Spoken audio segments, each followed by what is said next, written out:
pizza, please.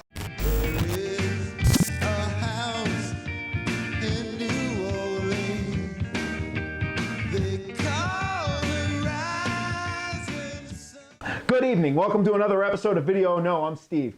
Tonight's episode, Doom Asylum, and it sucks. It sucks bad. It sucks so bad it'll drive you fucking crazy. You'll be begging for a straitjacket by the time we're done with this one. Let's check it out. Doom Asylum is a low-budget slasher that was released in 1988. It was filmed on location at the Essex Mountain Sanatorium, which was a TB hospital located in Verona, New Jersey. The Essex Mountain Sanatorium was in operation from the early 1900s until its closure in 1977. The movie treads water with big names like Patty Mullen, Penthouse Pet of the Year, 1987, as well as Ruth Collins, Playboy centerfold. Hey, that's enough star power to perk my interest. As a side note, Doom Asylum was the first movie to bring you Kristen Davis from Melrose Place in Sex and the City. Every noteworthy movie begins with a low clearance bridge. I'm sure we can all agree on that.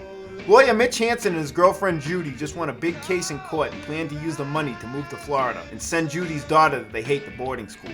Mitch is in the middle of a hand job when a van comes out of nowhere, sending him and his pet of the year right off the road. They end up in the weeds where Mitch holds a rubber hand he finds at the crash site. Shortly afterwards, Mitch's body is laid out in an autopsy table. Somewhere between the crash site and the lab, his body becomes severely decayed. He comes back to life just as the procedure begins and kills the movie's only cool character. We're not even 5 minutes into this yet, so consider that your first and final warning. So 10 years pass. Judy's daughter Kiki and all her shitty friends are taking a trip to have a picnic on the grounds of an abandoned mental institution. Yeah, I know, I had a hard time wrapping my head around that one too. Does Kiki look familiar? She should, because 10 minutes ago you saw her as Judy. Yeah, Judy and Kiki are played by the same person.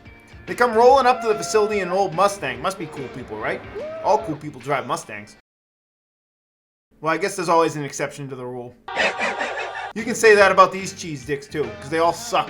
Kiki, Jane, Mike, Dennis, and Darnell. Oh my God! Oh my God! Why on earth are they hanging out with this guy? There's an all-girl commie punk band that practices in the asylum. When Kiki and her friends show up, they start a pissing match with them when they unplug all their equipment. Throughout the movie, the band and the picnic goers fight and hassle each other. At one point, Tina, the band singer, throws Mike over the side of the building, and you can clearly see where he is harnessed to the building. Fun fact, OSHA gave this movie an A- for movie set safety. Well, take these, motherfuckers! Is that supposed to be an insult? Christ, if a chick flashed a pair of tits like that at me, I'd be shouting for more. Rapunzel's the drummer of the band, and after she spots Darnell, all she can think about is jumping his bones. Darnell's looking to get his dick wet too, and they spend way too much time establishing their affection for each other. He wanders inside the asylum to go find her, but the only thing we find is our first victim. Go figure, the black guy dies first. All colors and creeds aside, 1 idiot down, 7 to go. Every time Mitch kills someone, he throws out a lame joke. It's like Carlos Mencia wrote all of his fucking lines, because they're never funny. I hate rap music, and don't call me honey. I respect your First Amendment right to the political beliefs of your choice, but I don't necessarily agree. I really wanted Mickey Mantle. Kid, I'm beyond therapy. This little piggy went to market?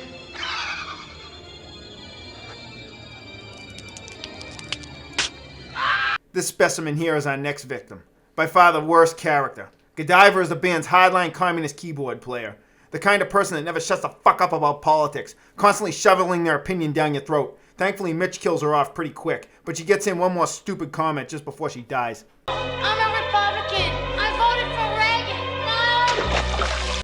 Doom Asylum was shot during the day, probably due to the fact that it was filmed in a condemned facility with limited power for cameras and lighting. That being said, it really doesn't feel like a horror movie. It's got the villain, the location, the idiots to kill, but the whole thing looks like it was shot in one weekend between the hours of 10 and 2. Throughout the movie, it keeps reverting back to scenes from old movies that Mitch is watching in his lair. I think the scenes are supposed to mirror what's going on in the plot of Doom Asylum, but personally that's way too highbrow of a concept for this movie, and I find my mind wandering every time it happens. Kiki insists on calling her boyfriend Mom throughout the movie. It sounds like she's at the right place in Doom Asylum. The movie falls into this funk that it can't seem to climb out of. Someone wanders off and gets killed. The monster then goes to the basement. It shows you a clip of an old movie. Someone else wanders off, gets killed. Monster goes to basement, old movie. Again and again and again and again and again and again! If you're into movies filled with shots of people just wandering around abandoned buildings, you've got to check this one out. This is like the Citizen Kane of movies with people wandering around abandoned buildings. One positive side of this movie is that they put a lot of effort into the kill scenes. They were obviously really proud of this one. They had it professionally painted for the cover of the Blu-ray disc. Yeah, you heard right. They put this turd on Blu-ray. Mitch the Monster is the weirdest part of the whole flick. He begins the film as a lawyer, but after killing the coroner, he becomes a mutant coroner? Figure that one out. Also, he always has his mouth open. He kind of looks like the aliens from They Live. He ends up killing everyone but Kiki. Rapunzel gets choked with a stethoscope.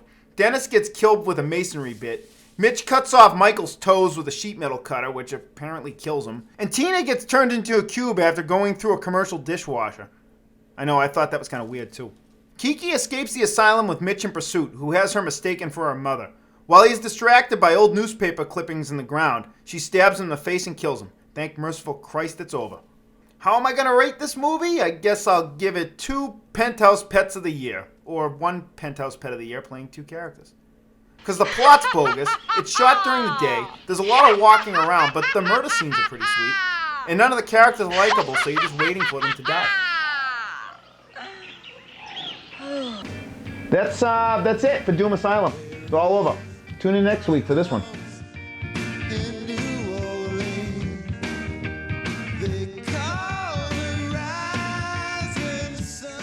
I don't know who did this version of House of the Rising Sun, but I know it sucks.